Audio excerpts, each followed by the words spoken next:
Hello friends, how are you? Welcome to my YouTube channel पढ़ाई का कवच. So today we are going to start our first lecture. Are you excited now? Today I am going to teach you standard 10th unit number 1 chemical reaction and equations.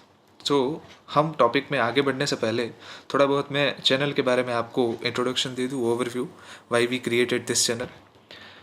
मैंने देखा हुआ है कि जितने भी साइंस के कंटेंट है या तो जो टीचिंग वेबसाइट्स है या तो चैनल्स है, उसके अंदर आप सभी को फिज़िक्स, केमिस्ट्री और बायो, इन तीन सब्जेक्ट का जो कंटेंट है, सेक्शन का जो कंटेंट है, वो कोई एक प्लेटफॉर्म के ऊपर नहीं मिल पाता. अगर मिल पाता है तो लेक्चर्स जो है वो लिमिटेड होते हैं. कोई टॉपिक्स इन्वॉल्व होते हैं, कोई टॉपिक्स मिसिंग होते हैं. केमिस्ट्री पूरा होता है तो फिज़िक्स नहीं होता, फिज़िक्स होता है तो केमिस्ट्री पूरा नहीं होता. So it is my genuine effort for that issue और for that reason कि ये चैनल के अंदर आपको स्टैंडर्ड 10th के साइंस और मैथमेटिक्स के वीडियो लेक्चर्स आपको मिलेंगे. Notes, video lectures, some important tips we will give you from this channel. So this is a basic motto of my channel.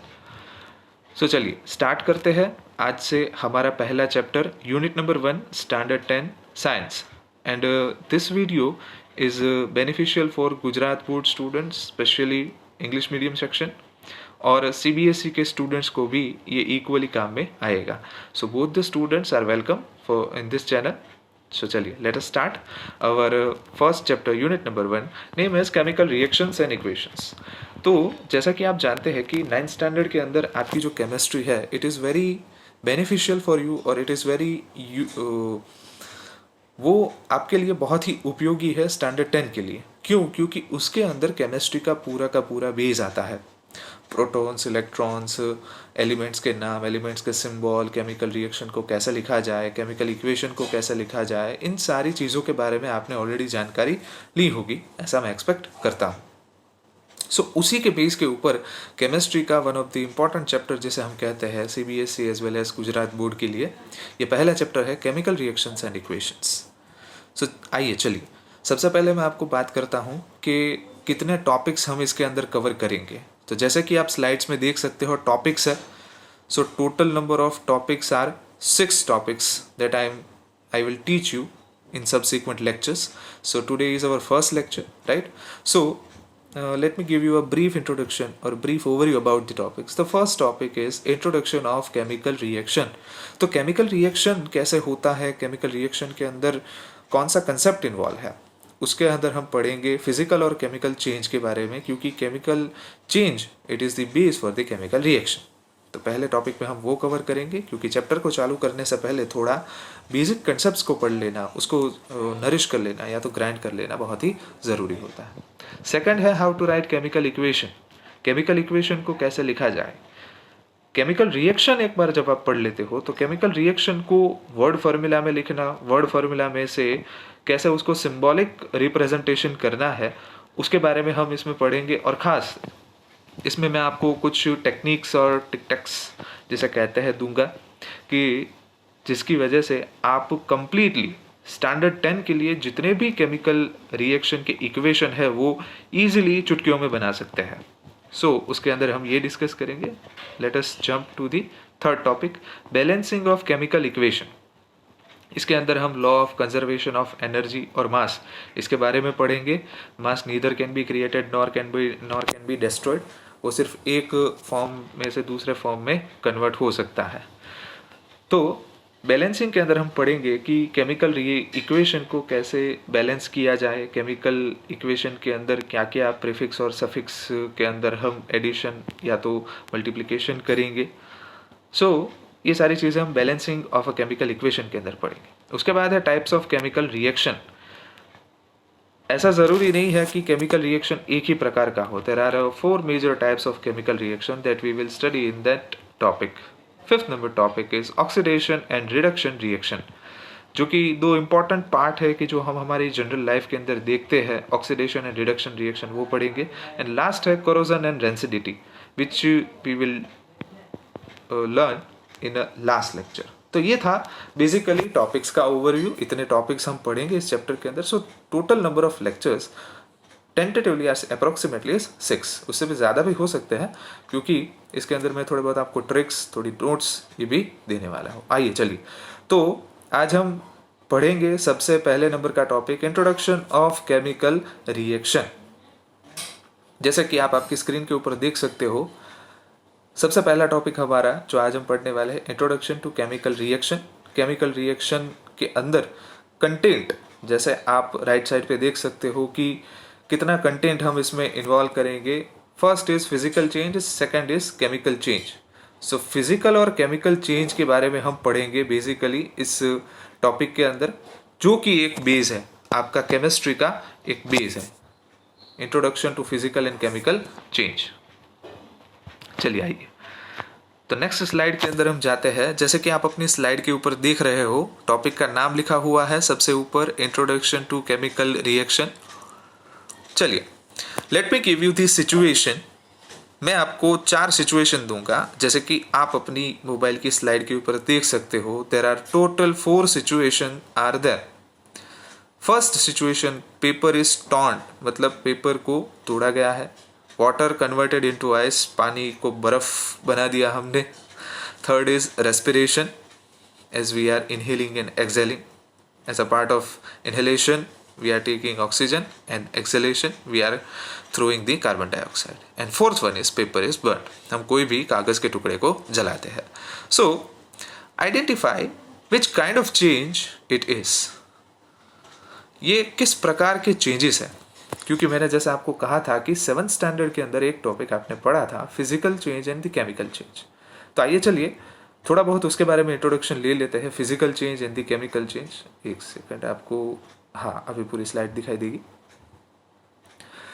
तो सबसे पहले ये जानने से पहले कि ये किस प्रकार के चेंजेस है, ये 4 सिचुएशन जो है वो इसमें कौन फिजिकली चेंज हो रहा है, कौन केमिकली चेंज हो रहा है, तो ये आइडेंटिफाई करने से पहले आपको जानना पड़ेगा what is the meaning of physical change and chemical change. So नीचे जैसे आप देख सकते हो स्लाइड के अंदर, कॉन्सेंट्रेट कीजिएगा, concept of physical change and chemical change. So let us understand first the physical change. Physical change किसे कहते हैं? जैसे कि आप फिगर्स कुछ देख पा रहे हो फिजिकल चेंज के अंदर। In a physical change only the physical properties like shape, size, appearance और state of a substance is only changed. जैसे कि फिजिकल प्रॉपर्टी कोई सब्सटेंस की या तो कोई बॉडी की है, जैसे कि उसका शेप है, उसकी साइज है, उसका अपीयरेंस है, या तो उसका स्टेट है। लेट्स से अगर कोई पानी आपने एक बाउल में भर के रखा है, वो इवापोरेट हो जा रहा है, तो it is a which kind of change? It is a physical change, let us से। बिकॉज पानी की अगर भाप बन जाए या तो उसका इवापोरेशन हो जाए तो पानी पानी ही रहता है, only the state is changed.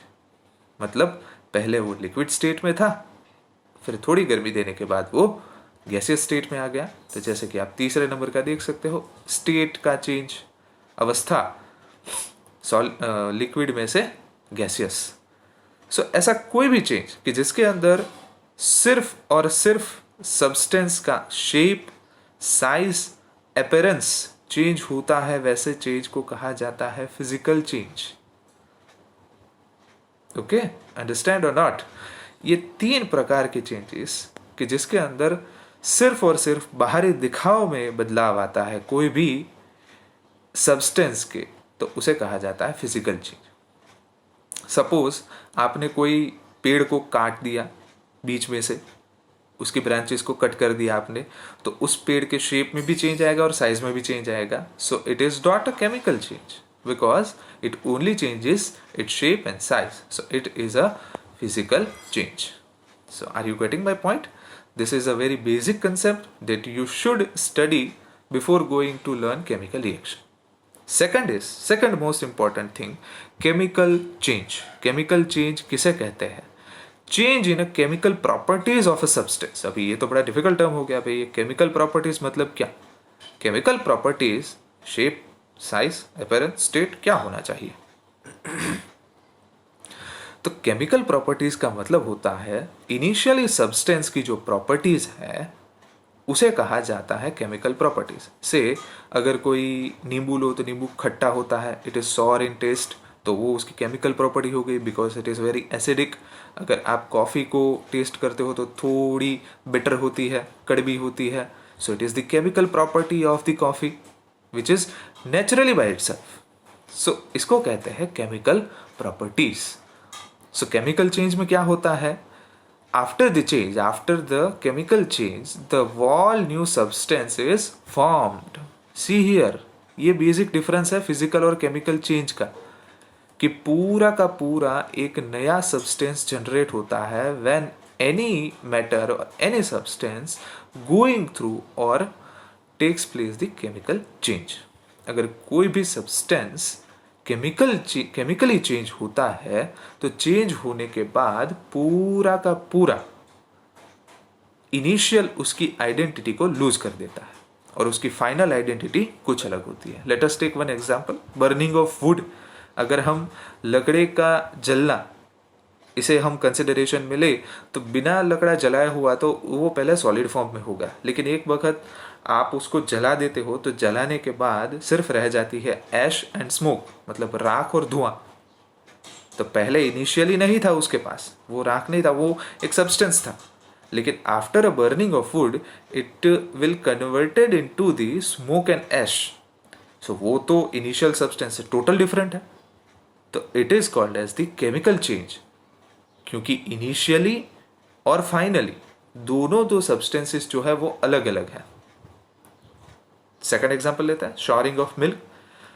मम्मा शाम को दूध लेती है, दूध को अगर आप खुला छोड़ देते हो, बेसिकली इन दी समर सीजन, खास करके ये ज़्यादातर दिक्कत आती है समर सीजन में कि दूध बिगड़ने की ज़्यादातर प्रॉब्लम हो जाती है, गर्मी बढ़ जाती है। तो क्या होता है कि जब भी आप दूध को खुला छोड़ देते हो तो पूरी रात अगर दूध खुला रहे तो सुबह जब आप चाय बनाने के लिए मम्मी दूध डाले चाय में और चाय फट जाए, मतलब चाय का टेस्ट जो है बिल्कुल गंदा हो जाए, तो होता क्या है इसके अंदर, दूध तो दूध है, उसके ना तो शेप में ना तो साइज में और ना ही अपीयरेंस और स्टेट में चेंज हुआ। दूध सफ़ेद का सफ़ेद है, liquid, it is remain in a liquid state. So which property is changed? The chemical constitute of the milk is changed because of the reaction with the atmosphere। और जो दूध का टेस्ट हो जाता है वो थोड़ा खट्टा हो जाता है, मतलब शॉर टेस्ट हो जाता है। सो पहले दूध का टेस्ट तो एकदम मीठा होता है दूध, अगर आप ताज़ा ताज़ा पिए तो ये तो दूध का टेस्ट एक बहुत अच्छा आता है। And once you remain open, उसको अगर आप खुला छोड़ दे तो खुला छोड़ देने के बाद जो दूध का टेस्ट होता है वो खट्टा होता है। तो पहले जो इनिशियल सब्सटेंस था और एटमॉस्फेयर में खुला छोड़ने के बाद जो सब्सटेंस था, दोनों में बहुत बड़ा फर्क है। और जब भी ऐसा होता है इनिशियल और फाइनल सब्सटेंस चेंज होने के बाद दोनों अलग अलग हो, दोनों की प्रॉपर्टी अलग अलग हो, तो उस प्रकार के चेंज को कहते हैं chemical change. And third is rusting of iron.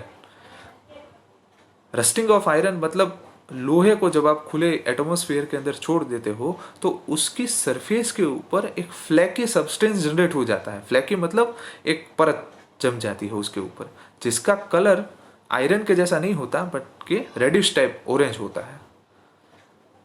एक ऑरेंज कलर का फ्लेकी सब्सटेंस जनरेट हो जाता है। अगर आप उसको हाथ लगाए तो आपके हाथों में भी वो कलर छप जाता है कई कई बार, ठीक है।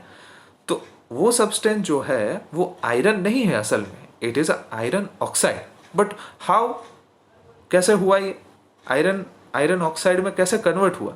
तो आयरन ऑक्साइड में जब भी कन्वर्ट होता है तो वो कन्वर्ट होने से पहले एटमॉस्फेयर के साथ रिएक्ट करता है। इनिशियली वो आयरन था और एटमॉस्फेयर के साथ रिएक्ट करने के बाद वो चेंज होके बन गया आयरन ऑक्साइड। तो ऐसे प्रकार के चेंज को कि जिसमें इनिशियल और फाइनल सब्सटेंस दोनों एक दूसरे से अलग हो, इस प्रकार के चेंज को कहते हैं केमिकल चेंज। और इसी केमिकल चेंज को हम कहते हैं केमिकल रिएक्शन। अगर कोई भी सब्सटेंस केमिकली चेंज होता है तो उस सिचुएशन को, उस फेनोमेना को कहते हैं केमिकल चेंज और chemical reaction. Okay, so now you are able to identify that which kind of change is this from this 4 situation. वापस हम ऊपर आ जाएंगे सिचुएशन में. The first situation is paper is torn. Torn मतलब paper को तोड़ देना. तो पहले पेपर जो है, कागज का टुकड़ा, वो कागज ही था और तोड़ देने के बाद उसका शेप चेंज हुआ है. उसका केमिकल कंस्टिट्यूट ना ही चेंज हुआ है, ना ही उसका स्टेट चेंज हुआ है. समझ में आए? सो it is a physical change or chemical change? It is a physical change because only the shape and size is changed. Nothing else is changed. Okay? So, paper is torn. First situation, it is a physical change. Second situation, water converted into ice. तो पानी जब liquid state में था तभी भी पानी था H2O, और जब भी वो बर्फ के अंदर जम गया, मतलब बर्फ के अंदर कन्वर्ट हो गया, तो सिर्फ स्टेट चेंज हुआ. देखिए आप खास कॉन्सेंट्रेट कीजिएगा. उसका शेप चेंज हो गया, उसकी साइज लिटिल बिग चेंज होती है, और सबसे ज़्यादा जो फोकस हम करेंगे वो स्टेट के ऊपर करेंगे. पहले वो लिक्विड स्टेट में था, बाद में वो सॉलिड स्टेट में आ गया. तो इस प्रकार के चेंज को हम कहेंगे फिजिकल और केमिकल. पानी पानी ही है इनिशियली और फाइनली दोनों, तो इसे कहते हैं physical change. Third is respiration. देखो ये स्पेशल केस है, ये स्पेशल केस है. रेस्पिरेशन का मतलब क्या होता है? हम सांस अंदर लेते हैं, सांस बाहर छोड़ते हैं. तो जैसे कि हमने बेसिक बायोलॉजी हमने पढ़ी हुई है कि humans are inhaling the oxygen and exhaling the carbon dioxide. तो भाई अंदर क्या ऐसा घमासान मच गया कि ऑक्सीजन लिया और कार्बन डाइऑक्साइड निकला. तो रेस्पिरेशन में इनिशियल सब्सटेंस हम क्या रेस्पायर कर रहे थे, क्या इनहेल कर रहे थे? ऑक्सीजन. लेकिन जब रेस्पिरेशन प्रोसेस कंप्लीट हुई तो उसके आउटपुट में हमको मिला final substance carbon dioxide, addition of carbon. So it is both the substances are similar or both the gases are similar, oxygen and carbon dioxide? Never. It is never similar. So respiration is a which kind of change? It is a chemical change, because the initial substance it not remain in its original states. It change its chemical constitute. Are you getting my point? In the respiration, oxygen हम inhale करेंगे, carbon dioxide को बाहर निकालेंगे. तो carbon dioxide बाहर निकलता है, oxygen अंदर जाता है, तो अंदर जो रिएक्शन होता है, जो चेंज होता है, उसमें शेप साइज स्टेट में फर्क नहीं होता. It remains in a gaseous state, but उसका केमिकल कंस्टिट्यूट चेंज हो जाता है. ऑक्सीजन अंदर, कार्बन डाइऑक्साइड बाहर. तो इनिशियल और फाइनल सब्सटेंस दोनों एक दूसरे से सिमिलर नहीं है. So it is a chemical change. Fourth is paper is burned. Paper को आप जलाते हो. तो इसका आंसर मुझे कमेंट सेक्शन में दीजिएगा, नीचे कमेंट्स के अंदर. ये मैं आपके ऊपर छोड़ता हूँ थोड़ा. तो मुझे एक आंसर दीजिएगा कि पेपर इज बर्न. जब भी पेपर को जलाते हो, कोई कागज के टुकड़े को, it is a which kind of change? मैं ये जानना चाहूँगा आप लोगों से. ठीक है. तो this is all about introduction to chemical reaction. Chemical reaction को जानने से पहले फिजिकल चेंज और केमिकल चेंज किसे कहते हैं ये आपको अच्छी तरीके से मालूम होना चाहिए, तभी आप केमिकल रिएक्शन को समझ सकते हैं. Okay. So today's topic is over. ये आज का टॉपिक यहाँ पे ख़त्म होता है. So I hope that you enjoy this lecture. ये पॉज करके आप स्लाइड में जो ये कंटेंट मैंने लिखा हुआ है ये आप लिख भी सकते हो. ओके. चलिए. सो यहाँ पे आज का सेशन हम ख़त्म करते हैं, introduction to chemical reaction. Please please please all the students, जैसे जैसे दिन जाते जाएंगे वैसे वैसे ये मैं लेक्चर्स अपलोड करते रहूँगा. This is our first lecture, so I need your love, I need your likes, subscribes and press bell button. Notification on कर दीजिएगा, क्योंकि फिज़िक्स, केमिस्ट्री, बायो तीन सेक्शंस अच्छी तरीके से, specially for the Gujarat board student and for the CBSE students, यहाँ पे आपको एक प्लेटफॉर्म के ऊपर मिलेंगे. जैसे जैसे दिन आगे जाते जाएंगे मैं लेक्चर्स कंटिन्यूसली अपलोड करता जाऊँगा. And I need your love. Please please my dear students, subscribe my channel and press the bell button. चलिए. अगर आपको ना मालूम हो तो आप जैसे स्क्रीन के ऊपर देख सकते हैं, online learning, subscribe our YouTube channel. ये एक अच्छा समय है आपको जो उपयोग करना है आपके स्टडी के लिए, तो यूट्यूब में आप सर्च कर सकते हो पढ़ाई का क्वच। अगर ऐसा हो तो क्वच के 2 मीनिंग होते हैं।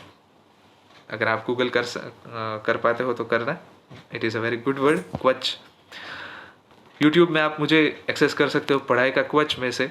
और कोई भी अगर डाउट हो, कोई भी माय डियर स्टूडेंट्स, आप कमेंट सेक्शन में मुझे वो डाउट लिख के भेज सकते हो। और अगर पर्सनली अप्रोच करना है तो इंस्टाग्राम पे मैं अवेलेबल हूँ, तो सिर्फ एक्यूरेट, ये मेरे पेज का नाम है, कि जिसमें आप मुझे पर्सनल में कोई भी डाउट है तो मुझे मैसेज कर सकते हो। और कोई भी अगर क्वेरी है, ऐसा नहीं कि फर्स्ट चैप्टर, पूरे science 9th and 10th standard science के अंदर कोई भी क्वेरी है तो मुझे आप उसमें क्वेश्चन पूछ सकते हो। Okay, so please subscribe and follow that my Instagram account for the updates, and stay home, stay safe. Thank you.